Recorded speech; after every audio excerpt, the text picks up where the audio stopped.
ജപ്പാനിലെ ഒരു കൊച്ചു ദ്വീപാണ് കിയോ. കിയോ ദ്വീപിന്റെ അടുത്തുള്ള മറ്റൊരു ദ്വീപിൽ ഒരു രാക്ഷസനുണ്ട്. ഇടയ്ക്കിടെ കിയോ ദ്വീപിലേക്ക് നോക്കി തൻ്റെ വായ തുറന്ന് ഹിക്കാഡോ വായു വലിച്ചെടുക്കും. അപ്പോൾ വലിയ കാറ്റുണ്ടാകും. ആ കാറ്റിൽപ്പെട്ട് വീടിന് പുറത്തുള്ളവർ പറന്നു ചെന്ന് ഹിക്കാഡോയുടെ വായിലാകും. ഹിക്കാഡോയെ പേടിച്ച് ആരും ആ ദ്വീപിന് പുറത്തിറങ്ങാതായി. ആ ദ്വീപിലായിരുന്നു മിയാമി എന്ന കൊച്ചു പെൺകുട്ടി താമസിച്ചിരുന്നത്. പാവം മിയാമിക്ക് പ്രായമായ ഒരു മുത്തശ്ശി മാത്രമേ കൂട്ടിനുള്ളൂ. ഹിക്കാഡോ വലിച്ചെടുക്കുമെന്ന് പേടിച്ച് മിയാമിയെ മുത്തശ്ശി വീടിന് പുറത്തിറങ്ങാൻ പോലും സമ്മതിക്കാറില്ല. ഒരു ദിവസം വലിയ കാറ്റും മഴയും വന്നു. എല്ലാവരും വാതിലും ജനലും അടച്ച് നേരത്തേ കിടന്നുറക്കമായി. മിയാമിക്ക് ഉറക്കം വന്നില്ല. പെട്ടെന്നാണ് അവൾ പുറത്തൊരു ശബ്ദം കേട്ടത്. മിയാവോ. മിയാമി മുത്തശ്ശി കാണാതെ വാതിൽ ഇത്തിരി തുറന്നു. തുറന്ന കതകിലൂടെ മഴത്തുള്ളികൾ ചീറി വന്നു. പുറത്തതാ നീലക്കണ്ണുള്ള ഒരു വെളുത്ത പൂച്ചക്കുട്ടി തണുത്തു വിറച്ച് നിൽക്കുന്നു. മിയാമി ആ പൂച്ചയെ പതുക്കെ എടുത്ത് അകത്ത് കയറ്റി. തൻ്റെ മുറിയിലെ കട്ടിലിനടിയിൽ ഒരു ചാക്കിൽ പൂച്ചയെ കിടത്തി. പിറ്റേന്ന് രാവിലെ ഉറക്കമുണർന്ന് എഴുന്നേറ്റയുടൻ അവൾ കട്ടിലിനടിയിലേക്ക് നോക്കി. പൂച്ച എഴുന്നേറ്റ് മിയാമിയെ തന്നെ നോക്കിയിരിക്കുകയാണ്. നിനക്ക് തിന്നാൻ ഇവിടെ ഇത്തിരി ധാന്യം മാത്രമേ ഉള്ളൂ, അത് തരാം കേട്ടോ, മിയാമി പറഞ്ഞു. മതി മതി, അത് മതി. പെട്ടെന്ന് പൂച്ച സംസാരിച്ചു. മിയാമി അത്ഭുതപ്പെട്ടു.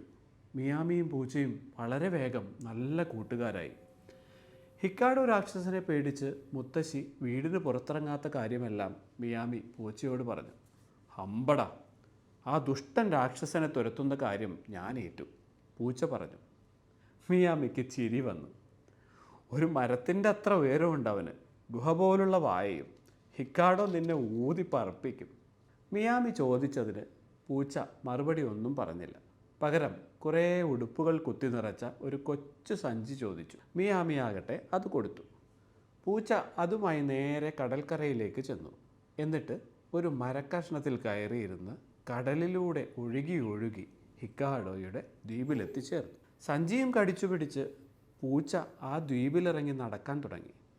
കുറേ ചെന്നപ്പോഴതാ ഹിക്കാഡോ ഒരിടത്ത് കൂർക്കം വലിച്ച് കിടന്നുറങ്ങുന്നു. പൂച്ച വേഗം ഹിക്കാഡോയുടെ ദേഹത്ത് ചാടിക്കയറി.